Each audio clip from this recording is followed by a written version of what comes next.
لا حول ولا قوة إلا بالله العلي العظيم. أعوذ بالله من الشيطان الرجيم. بسم الله الرحمن الرحيم.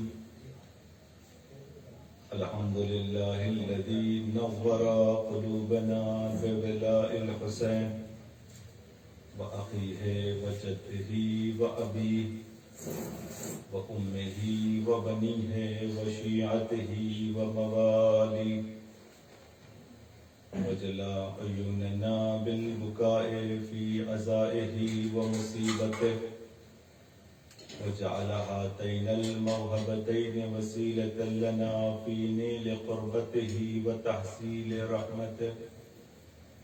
محمد من تم عليه نعمته وصرف عنه نقمته، والصلاة والسلام وتحية والإكرام على سيد أصل ما في الوجود، سر الله في كل موجود، نقطة دائرة الوجود، صاحب لواء الحمد والمقام المحمود، مولا ومولى الثقلين، جد الحسن والحسين أبي القاسم محمد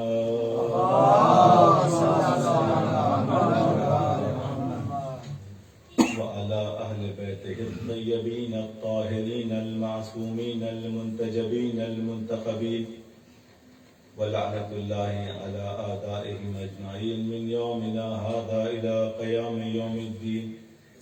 أما بعد، فقد قالت فاطمة سلام الله عليها: أيها الناس اعلموا أني فاطمة.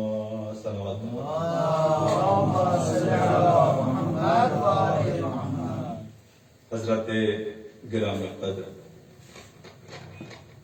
صاحبان فکر و فہم،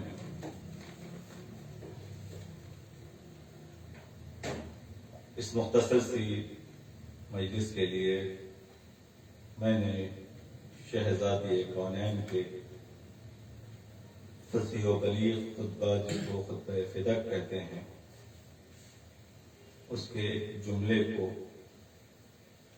تلاوت کرنے کا شرف حاصل کیا. شہزادی بھرے دربار میں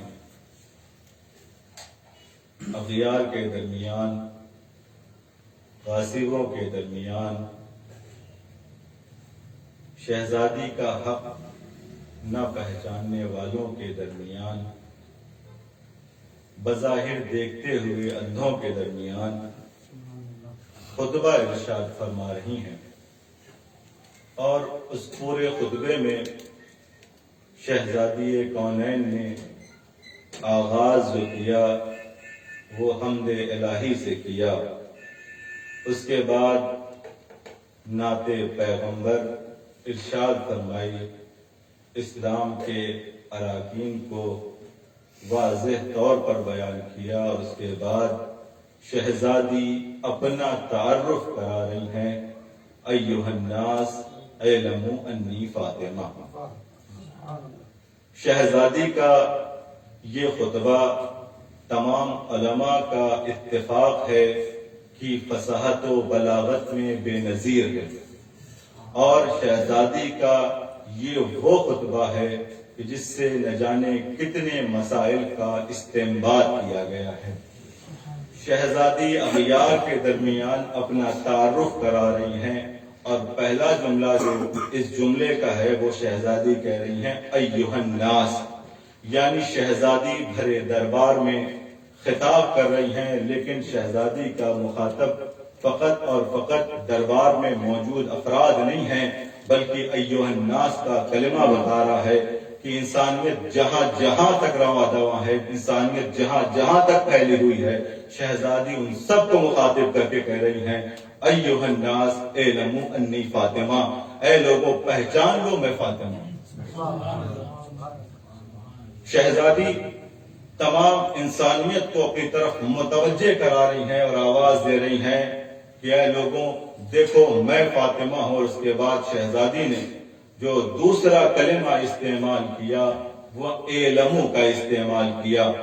علماء کی موجودگی میں میں بظاہر بہت زیادہ اس کلمے کی وضاحت نہیں کرنے جا رہا ہوں، کیونکہ آپ حضرات جانتے ہیں کہ اعلموا شہزادی نے فرمایا، یعنی اعلموا کا دائرہ بہت محدود ہے. اس کے مترادفات بہت سے عربی زبان میں پائے جاتے ہیں، جیسے کہ ادرکو یا پھر دوسرے اور کلمہ اعرفوا کے طور پہ، کہ شہزادی چاہتی تو کسی کلمے کا انتخاب کر لیتی اور شہزادی کے کلام کی فصاحت و بلاغت پر کوئی حرف نہ آتا، کوئی فرق نہ آتا. لیکن شہزادی کونین نے اعلموا کا کلمہ استعمال کیا، اور اعلموا کا دائرہ بہت ہی محدود ہے، اس لیے کہ جہاں پر ادراک کا لفظ استعمال ہوا ہے وہاں پہ ضروری یہ ہوتا ہے کہ اس شے کی پوری ماہیت، اس شے کی پوری حقیقت سے انسان آشنا ہو، اور اگر آشنا نہیں ہے تو پھر ادرکو کا لفظ استعمال نہیں ہوتا ہے. اسی لیے قرآن میں سورہ قدر میں یہ کلمہ استعمال ہوا، وما ادراک ما لیلۃ القدر، کہ تم کیا جانو کہ لیلۃ القدر کیا ہے. اس لیے کہ کسی انسان کے بس کی بات نہیں ہے کہ وہ لیلۃ القدر کی تمام ماہیت، اہمیت، فضیلت، افادیت کو درک کر سکے.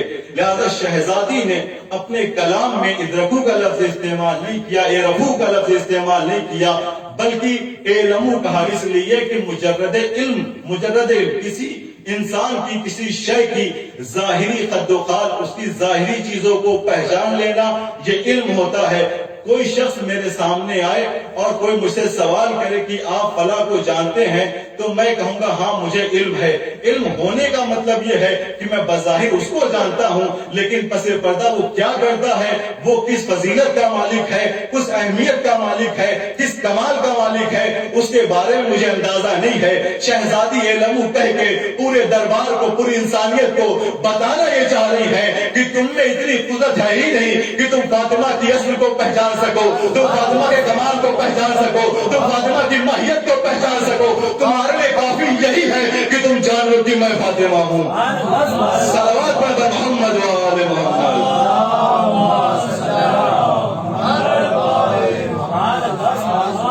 تمہاری استعداد اتنی ہے ہی نہیں کہ تم حقیقت فاطمہ تک پہنچ سکو. تمہارے لیے بس یہی کافی ہے کہ تم یہ جان لو کہ میں فاطمہ ہوں. اور اس کے بعد شہزادی نے جو تعارف کرایا، اس کے بعد یہ جملہ کہا کہ وہ ابی محمد، کہ میرے بابا محمد ہے. شہزادی چاہتی تو پہلے اپنے بابا کا نام لیتی، اس کے بعد اپنا تعارف کراتی. اگر شہزادی کونین بھرے دربار میں رسول اسلام کے ذریعے سے اپنا تعارف کراتی تو شہزادی کی اہمیت و فضیلت میں کوئی کمی واقع نہ ہوتی. اگر علی کے ذریعے سے اپنا تعارف کراتی تو شہزادی کی فضیلت میں کوئی کمی واقع نہ ہوتی. اگر حسین کے ذریعے سے اپنا تعارف کراتی تو شہزادی کی فضیلت میں کوئی کمی واقع نہ ہوتی. لیکن شہزادی نے کسی کے ذریعے سے اپنا تعارف نہیں کرایا، بلکہ براہ راست یہ کہا کہ اعلموا انی فاطمہ، پہچانو میں فاطمہ ہوں. کیوں؟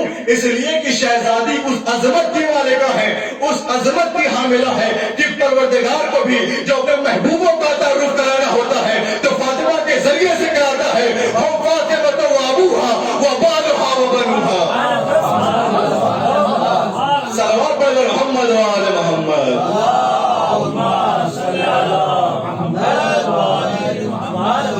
حقیقت فاطمہ تک کسی کی رسائی نہیں ہے، اس لیے کہ فاطمہ اس کوہ بلند کا نام ہے کہ جہاں پر بلند پرواز پرندہ بھی اپنا پر نہیں مار سکتا. فاطمہ فضیلت کی اس معراج کا نام ہے کہ جہاں پر کائنات متمنی ہے کہ اس فضیلت کا ایک قطرہ بھی ہمیں میسر ہو جائے.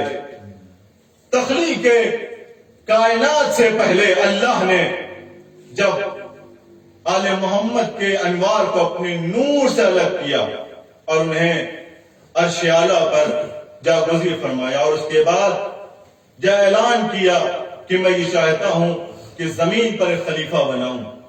بہرحال یہ پورا قضیہ قرآن میں ذکر ہوا، پورا واقعہ قرآن میں ذکر ہوا، آپ حضرات بہتر جانتے ہیں. المختصر یہ کہ جب اللہ نے جناب آدم کو خلق کرنے کے بعد تمام فرشتگان سے ان کا سجدہ کروا لیا اور اس کے بعد ان کی تنہائی کو دور کرنے کے لیے جناب حوا کو بھی خلق فرمایا، ایک دن جناب حوا اور جناب آدم جنت کے باغات میں ٹہل رہے ہیں اور اس کے بعد جناب آدم مسکرا کر جناب حوا کی طرف دیکھ کر کہتے ہیں کہ الحمدللہ خدا نے ہم سے زیادہ حسین کسی اور کو پیدا نہیں کیا. توجہ فرمائیے گا، جناب آدم تمام فرشتگان کو دیکھ چکے تھے، جو ساکنین عرش تھے ان کو دیکھ چکے تھے. اس کے بعد اپنے کمال کا اظہار کر رہے ہیں کہ پروردگار نے ہم سے زیادہ کسی کو خوبصورت پیدا نہیں کیا، ہم سے بہتر کسی کو نہیں بنایا، ہم سے حسین کسی کو نہیں بنایا. ابھی اس لفظ کا زبان پر آنا تھا، حکم پروردگار ہوا جبرائیل جاؤ جناب آدم کو ان علاقوں کو بھی سیر کراؤ کہ جہاں تک آج تک ان کی رسائی نہیں ہوئی. لہذا پردے ہٹا دیے گئے. جبریل امین جناب آدم اور حوا کو لے کر چلے. اب جیسے ہی جناب آدم ایک مقام پر پہنچتے ہیں، کیا دیکھتے ہیں؟ ایک نورانی ناقہ ہے، اس ناقے پر ایک نورانی شخصیت سوار ہے اور عالم یہ ہے کہ سر پر ایک درخشندہ تاج ہے اور کانوں میں گوہر ہے کہ جن سے نور پھوٹ رہا ہے، اور ایسا نور ہے کہ جس سے پوری جنت روشن ہے، وہ پورا خطہ روشنی سے بھرا ہوا ہے. اب جیسے ہی جناب آدم نے اس کی طرف دیکھا، ایک جملہ کہتے ہیں، اے جبریل یہ کون ہے؟ اس کے سر پر تاج کیسا ہے؟ اس کے کانوں میں گوہر کیسے ہے؟ فوراً جناب جبریل فرماتے ہیں، آدم یہ مقام ادب ہے، اپنی نگاہوں کو نیچی کر لو، اس لیے کہ سامنے کوئی عام خاتون نہیں ہے بلکہ خاتون جنت فاطمہ الزہرا سلام اللہ ادب کا مقام ہے. اپنی آنکھوں کو جھکا لو، اپنی آنکھوں کو نیچے کر لو، اس لیے کہ سامنے کوئی عام خاتون نہیں ہے بلکہ فاطمہ الزہرا ہے. کہا یہ بتاؤ ان کے سر پر تاج جو ہے وہ کیسا تاج ہے؟ کہا یہ ان کے شوہر کا تاج ہے، یعنی علی بن ابی طالب کا تاج ہے. کہا گوہر کیسے؟ کہا یہ ان کے بچے حسن اور حسین ہیں.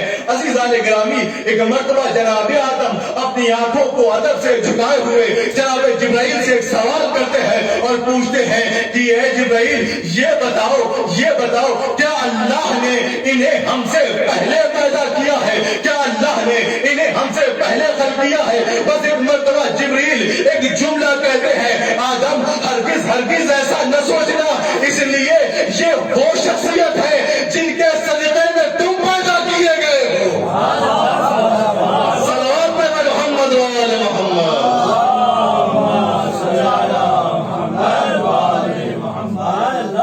یہ وہ شخصیت ہے جن کے صدقے میں تم پیدا کیے گئے ہو، جن کے صدقے میں تم خلق کیے گئے ہو. تمہارا وجود ان کے وجود سے ہے، اگر یہ نہ ہوتے تو پھر تمہارا وجود نہ ہوتا.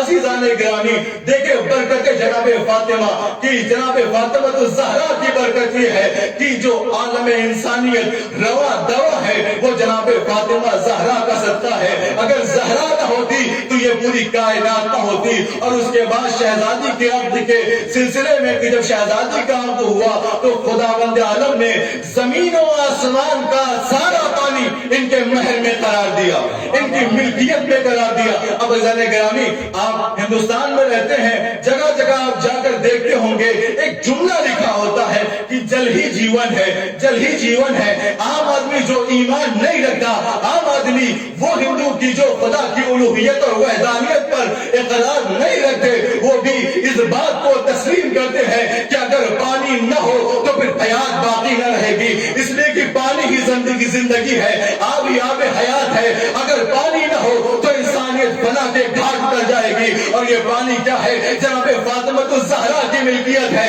اگر پانی نہ ہو، ملکیت فاطمہ نہ ہو تو کوئی انسانیت ایک سانس بھی نہیں لے سکتی ہے. لہذا جو سانس رواں دواں ہے، جو زندگی چل رہی ہے، وہ زندگی جناب فاطمہ زہرا کی صدقین ہے، جناب فاطمہ کا صدقہ ہے. اتنی عظیم المرتبت خاتون کہ اگر فاطمہ نہ ہوتی تو علی کا کوئی کفو نہ ہوتا، اگر فاطمہ نہ ہوتی تو علی کا کوئی ہمسر نہ ہوتا. عزیزان گرامی، یا پلٹ کر کہہ دے کہ اگر علی نہ ہوتے تو فاطمہ کا کوئی ہمسر نہ ہوتا. عزیزان گرامی، اگر کفر کو دیکھیں، ایک جز کو دیکھیں تو دوسرا جز خود بخود سمجھ میں آ جائے گا.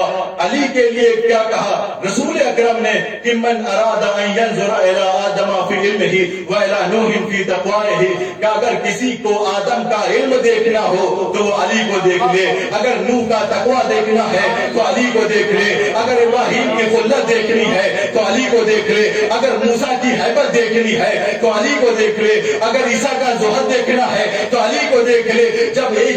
جب کفر کا یہ کمال ہے تو ثانی کا دوسرے کفر کا کیا کمال ہوگا کہ اگر حوا کا حسن دیکھنا ہے تو فاطمہ کو دیکھ لو، اگر مریم کی طہارت دیکھنی ہے تو فاطمہ کو دیکھ لو، اگر آسیہ کی استقامت دیکھنی ہے تو سیدہ کو دیکھ لو، اگر خدیجہ کی قربانی دیکھنی ہے تو فاطمہ کو دیکھ لو۔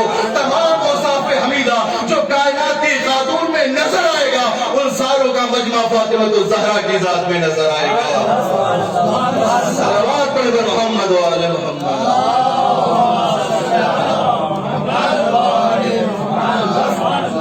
عزیزان گرامی، یہ اس فضیلت کی مالکہ ہے، اس شرف کی مالکہ ہے کہ جہاں پر کسی کا دائرہ فکر بھی نہیں پہنچ سکتا۔ شہزادی کہہ رہے ہیں اے لمو بس تم پہچان لو بظاہر کی فاطمہ کیا ہے، تمہاری یہ حیثیت نہیں ہے، تمہاری یہ استعداد نہیں ہے، تمہاری یہ وقت نہیں ہے کہ تم فاطمہ کی ماہیت کو پہچان سکو، تم میں اتنی طاقت ہی نہیں ہے، تم میں اتنا قوت تفکر ہی نہیں ہے کہ تم فاطمہ کی ذات میں غور و فکر کر کے عرفان کی منزل تک پہنچ جاؤ، اس لیے کہ فاطمہ اس ذات کا نام ہے کہ اگر فاطمہ کی فضیلت صلوات علی محمد وعلی محمد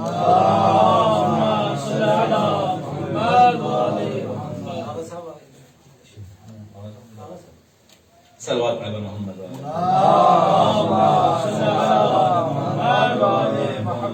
تو فاطمہ اس ذات کا نام ہے کہ اگر فاطمہ کے فضائل رقم کیے جائیں اور ساری کائنات کے اشجار کو اگر جمع کر کے انہیں قلم بنا لیا جائے اور تمام دریا کو اکٹھا کر کے ان کو سیاہی بنا لیا جائے اور فاطمہ کے فضائل لکھنا چاہیں تب بھی شہزادی کے فضائل قابل رقم نہیں ہیں۔ کہ بڑا خوبصورت کسی فارسی شاعر نے کہا کہ اگر فاطمہ کی فضیلت لکھی ہوئی کتابیں ہوں وہ ترکنم صفحہ بے شمارے، کہ اگر ہم سمندر سے فقط اور فقط ورقہ گردانی کے لیے کچھ تری لیتے رہیں تو سارے سمندر خشک ہو جائیں گے اور فاطمہ کی فضیلت کے جو باب ہیں وہ کبھی ختم نہیں ہوں گے۔ عزیزان گرامی، یہ وہ ذات ہے کہ جس کی صداقت کا کلمہ نصارے نجران نے پڑھا ہے۔ فاطمہ ایسی خاتون کا نام ہے کہ خداوند عالم اس سے تمسک کرنے والوں کو اہمیت دیتا ہے، فضیلت عطا کرتا ہے۔ نصارہ نجران کے مقابلے میں جب یہ طے ہوا کہ جاؤ تم اپنے بیٹوں کو لاؤ، ہم اپنے بیٹوں کو لائیں گے، تو اپنے نفسوں کو لے کر آؤ، ہم اپنے نفسوں کو لے کر آئیں گے۔ عزیزان گرامی، تو پیغمبر نے جو انتخاب کیا وہ جناب فاطمہ کا کیا، اور وہ کہ جن کا براہ راست جناب زہرا سے تعلق تھا ان کا انتخاب کیا۔ عزیزان گرامی، جبکہ اس موقع پر رسول اسلام کے فرزند جناب ابراہیم بھی زندہ تھے۔ اب جا کر دیکھیے گا کہ جب مباہلہ 9 ہجری میں ہوا ہے اس وقت رسول خدا کے فرزند جناب ابراہیم بھی زندہ تھا، اس کے باوجود نبی کریم جناب ابراہیم کو لے کر نہیں گئے بلکہ شہزادی کو لے کر گئے، مولائے متقیان کو لے کر گئے، حسنین علیہ السلام کو لے کر گئے۔ کیوں؟ کیا نبی اگر میدان مباہلہ میں تنہا چلے جاتے تو کیا مباہلہ ہار جاتے؟ کیا نبی میدان مباہلہ میں جھوٹے قرار دے دیے جاتے؟ ہرگز نہیں۔ نبی تو صادق و امین کو کہتے ہیں کہ کفار قریش بھی صداقت کا کلمہ پڑھتے ہوئے نظر آ رہے ہیں، اور جب فاران کی چوٹی پر کوہ ابو قبیس پر جا کر نبی کریم نے یہ اعلان کیا کہ یہ بتاؤ اگر میں تم سے یہ کہوں کہ ایک لشکر ہے جو تم پر حملہ ور ہونے کے لیے آ رہا ہے اور تم جاؤ اور تمہیں وہ لشکر نظر نہ آئے تو تم میرے متعلق کیا رائے قائم کرو گے؟ تو بیک لہجہ تمام کفار مکہ نے یہ کہا تھا کہ اے محمد اگر ہم جا کر دیکھیں اور ہمیں لشکر نظر نہ آئے تو ہم یہ کہہ دیں گے کہ ہم اندھے ہو گئے ہیں، ہم نابینا ہو گئے ہیں، لیکن تم سچ کہتے ہو، تمہارا کلام صداقت پر مبنی ہے۔ ایسا رسول کہ جس کی صداقت پر کفار مکہ بھی ایمان رکھتے ہیں، اگر وہ مباہلہ میں تنہا چلا جاتا تو کیا مباہلہ ہار جاتا؟ ہرگز نہیں۔ تو پھر ضرورت کیا تھی کہ مولا کائنات کو بھی ساتھ لیا، شہزادی کو بھی ساتھ لیا، حسین کو بھی ساتھ لیا؟ میں کہوں گا یا رسول اللہ آپ ہی جواب دے دیجئے کہ آخر سبب کیا ہے کہ آپ نے ان کا انتخاب کیا؟ تو عجب نہیں جواب دیں کہ دیکھو یہ مباہلہ خالص مباہلہ نہیں ہے بلکہ معیار صداقت اور معیار کذب کا نام ہے۔ میں معیار کو لے کر جا رہا ہوں، میں معیار لے کر جا رہا ہوں۔ اگر میں میدان مباہلہ میں تنہا چلا جاتا تو قیامت تک کے لیے صداقت کا معیار ذات رسول اللہ ہو جاتی، کوئی اور دوسری ذات نہ ہوتی۔ اگر رسول تنہا چلے جاتے تو قیامت تک کے لیے صداقت کا معیار صرف رسول کی ذات ہوتی، کوئی دوسری ذات نہ ہوتی۔ رسول نے اپنے ساتھ علی کو لیا، فاطمہ کو لیا، حسین کو لیا اور دنیا والوں کو بتا دیا کہ دیکھو اگر محمد کے مقابلے میں کوئی آئے تو وہ بھی جھوٹا ہے، اگر فاطمہ کے مقابلے میں کوئی آئے تو وہ بھی جھوٹا ہے۔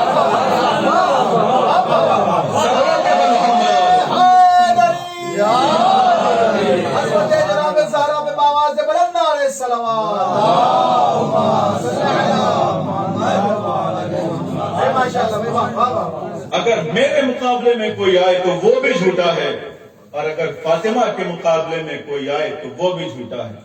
اب آپ اس بات سے حضرت حاضرہ کو بھی دیکھ لیں کہ جو بھی رسول کے مخالف کھڑا ہو وہ سراپے جہل مرکب اور سراپے جھوٹ ہے، اس کے علاوہ کچھ نہیں ہے۔ تو عزیزان گرامی، یہ وہ ذوات ہیں، یہ وہ ذات مقدسہ ہے کہ اللہ نے انہیں توقیر بخشی، اللہ نے انہیں شرف بخشا، اور جو ان کے در پر آ گیا اللہ نے اسے بھی فضیلت اور شرف سے مالا مال کر دیا۔ فاطمہ کا در وہ در ہے کہ جس پہ دونوں جہان کے لوگ آئے، اور آئے بھی تو مانگتے ہوئے آئے۔ دنیا کے فقراء بھی فاطمہ کے در پر آئے تو خالی ہاتھ نہ گئے، آسمان کے فرشتے بھی اگر فاطمہ کے در پر آئے تو خالی ہاتھ نہ گئے۔ یہ ایسا مقدس در ہے کہ جہاں پر رسول اسلام بھی آتے تھے تو سلام کرتے ہوئے آتے تھے اور آواز دیتے تھے کہ اے اہل بیت محمد تم پر ہمارا سلام۔ لیکن یہ وہ دروازہ کہ جس دروازے کی توقیر رسول اسلام فرما رہے ہیں، جس دروازے پر رسول آ کر سلام کرتے ہیں، جس دروازے پر ملک مقرب آنا اپنے لیے افتخار سمجھتے ہیں، جس دروازے پر سائل آ کر اپنی مرادوں کو پاتا ہے، بعد رسول اس در کی قدر نہ کی گئی۔ وہ دروازہ کہ جب سارے دروازے بند کر دیے گئے لیکن یہ فضیلت کا باب کھلا رہا، اس دروازے پر مسلمان آگ اور لکڑیاں لے کر اکٹھا ہوئے ہیں اور آواز دیتے ہیں کہ علی کو گھر سے باہر نکالو ورنہ ہم دروازے میں آگ لگا دیں گے۔ نبی کی بیٹی دروازے کی خشک سے دہائیاں دے رہی ہے، تم کس گھر میں آگ لگاؤ گے کہ جہاں پر رسول سلام کرتے ہوئے آتے تھے، جہاں پر رسول کے نواسے رہتے ہیں، جہاں رسول کی بیٹی رہتی ہے۔ ہاں عزیزو، لیکن مسلمانوں نے زہرا کی ایک بات نہ سنی اور زہرا کے گھر میں آگ لگا دی گئی۔ عزیزو، جناب فضا ہے اور حج بیت اللہ اراکین حج انجام دے رہی ہیں۔ ایک راوی ہے جو دیکھ رہا ہے کہ ایک معظمہ ہے، ایک بزرگ خاتون ہے کہ جو خانہ خدا کا طواف کر رہی ہیں اور بزبان فصیح و بلیغ کچھ دعائیں پڑھ رہی ہیں۔ ایک مرتبہ اس نے جب شہزادی کی دعا کو سنا، جناب فضا کی دعا کو سنا، تو سمجھ گیا یہ کوئی عام خاتون نہیں ہے۔ فوراً قریب آیا اور آنے کے بعد سوال کرتا ہے، یہ بتائیے کیا آپ کا تعلق خاندان اہل بیت سے ہے؟ جناب فضا نے اشارہ کیا، ذرا ٹھہر جا، ابھی میں عبادت پروردگار مشغول ہوں، جب خالی ہو جاؤں گی اس کے بعد جو چاہے پوچھ لینا۔ عزیز و طواف ختم ہوا، راوی ایک مرتبہ جناب فضہ کے قریب آیا اور آنے کے بعد کہتا ہے اے بی بی کیا آپ کا تعلق خاندان اہل بیت سے ہے؟ ایک مرتبہ جناب فضہ نے کہا ہاں میں اہل بیت کے در کی کنیز فضہ ہوں۔ کہا آپ اہل بیت کے در کی کنیز فضہ ہیں تو آپ سے بہتر کون جانے گا؟ اے بی بی میں نے بہت سے راویوں سے پوچھا، میں نے بہت سے لوگوں سے پوچھا، میں نے کئی لوگوں سوال کیا لیکن مجھے اس کا جواب نہ ملا۔ اے بی بی اتنا بتا دیجئے کہ جب شہزادی اپنا حق مانگنے کے لیے بازار میں دربار میں گئی تھی اور شہزادی کو ان کا حق نہ ملا اس کے بعد شہزادی کہاں گئی؟ ایک مرتبہ جناب فضہ گریہ کرتی ہیں، رو کر کہتی ہیں کہ ارے تو نے میرے زخم ہرے کر دیے۔ راوی کہتا ہے مجھے اس سوال کا جواب چاہیے۔ جناب فضہ رو کر کہتی ہیں اگر سننا چاہتا تو سن، جب شہزادی کے سامنے بابا کی تحریر کو چاک کر دیا گیا، ارے شہزادی کا دل بیٹھ گیا، شہزادی کے بدن پہ طاقت باقی نہ رہی کہ کھڑی ہو سکے۔ ایک مرتبہ آواز دیتی ہے اے فضہ مجھے آسرا دے، اے فضہ مجھے سہارا دے۔ فضہ کہتی ہم کنیزوں نے مل کر شہزادی کو سہارا دیا، دربار سے باہر نکلے، ابھی دربار سے باہر ہی نکلے تھے۔ ایک مرتبہ شہزادی کہتی ہے اے فضہ مجھے بابا کی قبر کی جرم لے چل۔ فضہ کہتی ہے ہم شہزادی کو رسول کی قبر پر لے کر آئے، ارے قبر رسول کو دیکھ کر شہزادی نے گریہ کیا، خود کو قبر رسول پر گرا دیا۔ ایک جملہ فرماتی ہے اے بابا مرنے والے کے بعد اس کے ورثہ کا غم دھیرے دھیرے کم ہو جاتا ہے، لیکن اے بابا فاطمہ کا غم کیسا ہے جو بڑھتا ہی جاتا ہے، کم ہونے کا نام نہیں لیتا۔ اسی موقع پر شہزادی نے مسیح پڑھا سبحان اللہ مسائب اللہ۔ اے بابا آپ کے بعد وہ مظالم ڈھائے گئے کہ اگر دن پر پڑھتے تو سہرات میں تبدیل ہو جاتے۔ ہاں آزادارو ابھی یہ مصیبت ختم نہ ہوئی تھی، شہزادی گھر میں آئی، ہاں آزادارو مسلمانوں کا حکوم، ارے جلتا ہوا دروازہ شہزادی کے پہلو پر گرایا گیا۔ ایک بتا شہزادی کی آواز گونجی اے فضہ میری مدد تو آ۔ آزادارو سنیے گا، فضہ کہتی ہے جیسی میں نے یہ آواز سنی ارے سہنے خانہ سے دوڑ دوڑ دروازے پر پہنچی۔ فضہ کہتی ہے میں برد رفتاری سے پہنچی تھی لیکن میں نے کیا دیکھا مجھ سے پہلے دو چھوٹے چھوٹے بچے پہنچ چکے تھے، ایک 4 سال کا بچہ، ایک 3 سال کا بچہ، ارے 4 سال کا حسن جلتے ہوئے دروازے کو اٹھا رہا تھا، 3 سال کا حسین ماں کے بازو پکڑ کے زہرا زخمی ہے، حتیٰ کہ ایک سانس بھی لیتی ہے شہزادی تو تکلیف محسوس ہوتی ہے۔